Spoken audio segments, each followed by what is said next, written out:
Make the ground shake.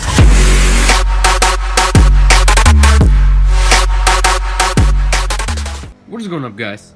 It's your boy Albardi here. Today, I got my the car comparison to see what is the best supercar in Grand Theft Auto right now, and I compared the new Osirus to the Entity, to the Adder, to the Turismo, and the Zentorno, practically being all of them being the best supercars, the top 5, 6 best supercars in the game right now. And I got a drag race right here coming up, so just look at this.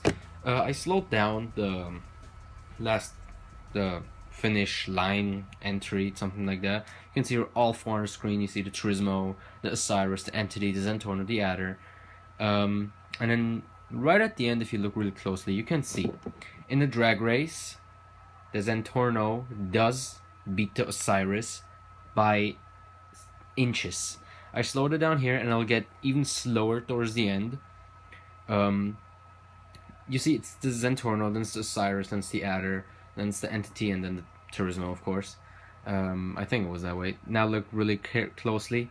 You'll see the Zentorno entering first, then there's Osirus, and here we got the Adder, then the Entity, and then the Turismo. They entered all about the same time, but a little like that. So you know what I mean. So that shows the Zentorno is going to beat all of these cars in a straight drag race. But if you're in a race, you're not gonna be doing a drag race. You're practically just going slalom around this obstacle and that obstacle. So I made this little obstacle course, right, to prove to myself if this is actually going to work. To make this test more reliable or something like that. I don't know how to call that. But I made a little test in the creator. By the way, all of these are in the creator, so here's see. We'll minus at the end 1 minute from the time because I didn't want to get the boost. So this is just the mobility of the car, how agile it is. Just going around these boxes, sand piles, whatever this is. Just going around them, left, right, left, right. We're starting off with the Adder here.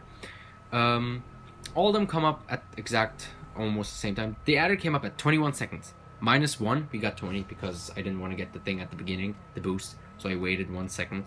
The same with all the cars. Here we got the Osirus. The Osirus isn't really that great at handling too much, left, right, going through stuff.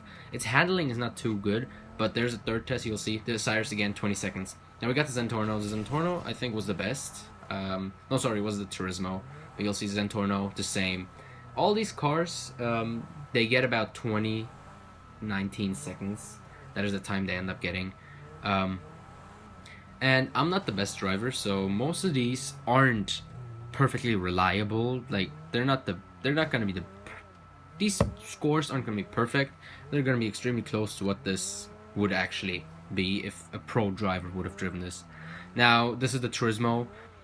The Turismo just handles amazing in this course. So it got 19 seconds, actually 18 if you minus that one, and instead of the other cars, here the Entity as well, instead of the other cars 20, 21 seconds, and then minus the one, it gets 19 and 20 seconds. Yeah, these cars are they're all in general amazing. I owned every single one of them, and right now I retardedly spent $20 million on the $2 million on the Osirus, what I kind of regret, but don't worry about it. But right here, so after this, I thought to myself, okay, maybe the course wasn't good enough, or maybe my driving skills just weren't up to point, right? That's what I thought to myself. So I needed a third way to test it. So I needed a third way to test this to myself. So I created this race in the creator, right?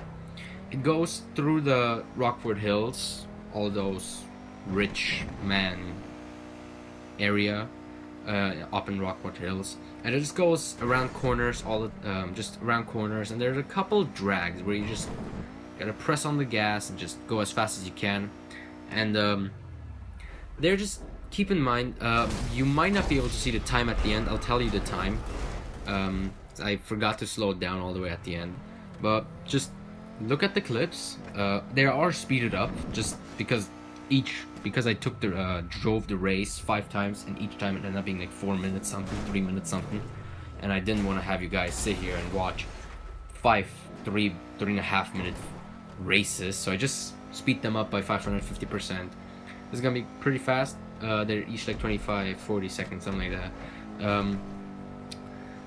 Yes, and but it didn't really surprise me too much, the results of this race test. It didn't surprise me at all, to be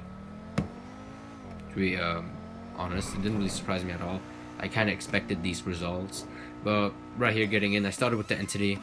You might be asking yourself, Bardo, what if you just crashed your car and you messed up completely, like right there you saw real quick? I didn't really care about that, because I know, first of all, I was gonna mess up with every single car. Of course, I'm not a great driver, especially up in these hills. And second of all, if you crash in a race, what's definitely going to happen, how much time does it take for your car? And by the way, all these are non-customized, because I don't know what YouTubers do. They just get in there and they do these comparisons with fully customized cars. One car might be less customized than the other one, and then it's not a true thing, true score. So I just left it non-customized. So when you're in a race, you're gonna crash. You are going to crash. So I want to see how the recovery time, or I'll call it recovery time, the time it takes the car from the crash to get back into its race mode. I gotta say, the Adder was shit at it, because you know the Adder's acceleration is the lowest out of all of these cars, but its top speed is amazing. So for the drag race, the one all the way in the beginning at the airport, let's say we were turning a corner. Starting at the drag, the Zentorno, the Osiris, every one of these cars would be up front, but later on the Adder would take over just because of its speed. Here's Zentorno again. The Zentorno was really easy to drive. Why? Because the Zentorno is just has amazing handling. Its acceleration, just after you turn a corner, the Zentorno just makes it so easy to get back into your full speed, or even after you crash, its recovery time, what I like to call this. It's so fast. Right after you crash, you're right back in it. Instantly. Sure, if you flip over and you gotta turn your car, sure, that takes time, but we don't really count that right now. And this little off-road track, I took that just to see how these cars would do off-road. Well, it's not really off-road, it's just a little dirt, but yeah. Here is, can't speak. Here's the Turismo. This surprised me, because I actually thought from the other test that this is gonna be really easy to drive here. I was wrong. Apparently the Turismo, it is good in short corners, but not at this. This is no. It's recovery time. It is pretty. It didn't really catch me. It wasn't that great. Its acceleration after a break, after a turn, after a crash, it was too low. And if I have to give this a rating, this would be 5th. And then here we got the Osirus. The Osirus was just amazing at this. I don't know why I said in my showcase video that this car was shit, but I don't know. After doing this test and driving this car for about 2-3 days, I actually found out this is much better than this is probably gonna be one of the best cars in the game right now. And then after this, I'm gonna talk about some stats. But right now, this car, its recovery time, amazing. Acceleration, amazing. Take the Zentorno, how great the Zentorno is in races and recovery and acceleration and top speed, and make it a bit better. You got the Osirus. But what I found out, the Osirus is, well, I forgot to tell you guys the time. The time for each of those were, the Turismo got 3 minutes 42 seconds. The Entity got 3 minutes 40 seconds. The Adder got 3 minutes 39 seconds. The Osirus got 3 minutes 22 seconds. And the Zentorno got 3 minutes 32 seconds. So they were all about 3 minutes, between 3:20 and 3:50 seconds. So in total, these cars, they are amazing, because especially, well, they're supercars, they're supposed to be amazing. But if I had to rate them right now, the winner Well, let's start 5th place, of course, the Turismo, because it didn't. The performance wasn't the best. 4th place, the Entity, just because the Entity, it has great recovery time and decent acceleration, but its top speed is just no. 3rd place, Adder, of course. Its top speed just gets it up there. If it hadn't that top speed, the Adder would not even exist on my list. Because acceleration time is not too good, but it is a good handling car. You can handle it pretty well, but if you crash, you're practically dead. Then 2nd place, 2nd and 1st place. I really don't know Zentorno or Osirus, and just because of that, because I just couldn't do any more tests about which of those two would be better. I looked at stats of the cars, right? A very reputable modder in the community, FunMW2, he tweeted out, I think earlier today or yesterday night or something, he tweeted out stats of these cars, right? He was saying that Osirus, or I think he was saying, or someone else commented saying that the Osirus is a Zentorno killer. Why? The Osirus is lighter than the Adder. It's the lightest out of the Adder and the Zentorno, it's the lightest one. Its acceleration is a bit slow, is higher than the Zentorno. Its top speed is a little bit less than the Adder. But look at this. If you have a lighter car with a high acceleration, of course that car is going to be faster than the car with the heavier car with if you have a light car with high if you have a light car with a lower top speed, but if against a heavier car with a faster top speed, of course the car that is lighter and has lower top speed is going to be faster at the end run. So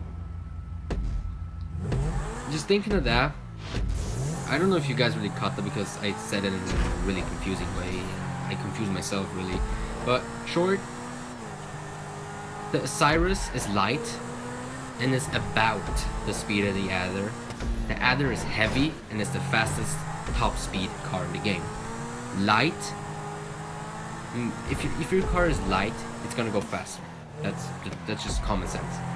And that's exactly what's applying to the Osirus right now. The Zentorno, it is really, really close to the Osirus. If you are short on money, get the Zentorno. I'm pretty sure all of you have the Zentorno already. But if you're retarded like me and you grind for about 2 weeks for money and you barely got $2 million and you spend all of it on the Osirus, then okay, good for you. You just bought the most wasteful car in the game, but you got something for it. Like, it looks great in real life. It's a Picani Zonda. It's a pretty fast car. It looks pretty nice. I like it. But again, just because it's too expensive, I don't like it. Like, I like it, but I don't like it. You know, it's complicated. So our ranking would have to be like this: 5th place, Turismo; 4th place, Entity; 3rd place, Adder; 2nd place, Zentorno; 1st place, Osirus. Here you have it. After doing all these tests on non-customized cars, I'm definitely sure if you customize the hell out of the Zentorno, or customize the hell out of the Adder, they're gonna beat the shit out of the Osirus. Because I have a fully customized Osirus right now in online, and if I'm driving a race against Adders and Zentornos, I lose. And it's the easiest race. You see this race on screen right now? It's something like that. A couple jumps, just straight, and all this easy stuff. And I'll lose. But that's just the car itself, the way it handles and all that kind of stuff. That's the complicated stuff you gotta get into later on. When you actually, if you're really that stat fanatic and all that kind of stuff, and you all want to know that kind of stuff, then you gotta go into it in detail, and that's your thing to do. But right now, non-customized, that was my list. Customized, it's up to you because it depends on, let's say you got a spoiler. The big spoiler on Osirus might give you more traction than the small spoiler, and I'm pretty sure if you don't know what traction is, it's the practically the grip you have on the ground. Like if you're off-roading and your car lifts up, how much is it gonna lift up? That's the easy way to explain it. And different spoilers do that, and the more armor you have, your car might get heavier, and your engine upgrade, and the brake upgrade, and all that kind of stuff. It depends, but not upgraded. That was my chart. I hope you guys enjoyed. If you want me to do more of these videos, like the video. If I get if I get 5 likes on the video, I'll do it for the Sports Classics, and including the new Sterling GT. So if I get 5 likes, I'll do the Sports Classics. And just in general, comment down below any suggestions for future videos, because right now I'm having a couple issues with my Euro Truck series, so I'm not able to upload. But I'll get that fixed, and the next episode should come in a couple days. And Call of Duty, there's nothing really but lives to do. So just give me some suggestions down below, and just subscribe if you're new. Like the video, and yeah, just like the video if you want me to do more of these. And thanks for watching, guys. I'll see you guys next time. I'm out. Peace.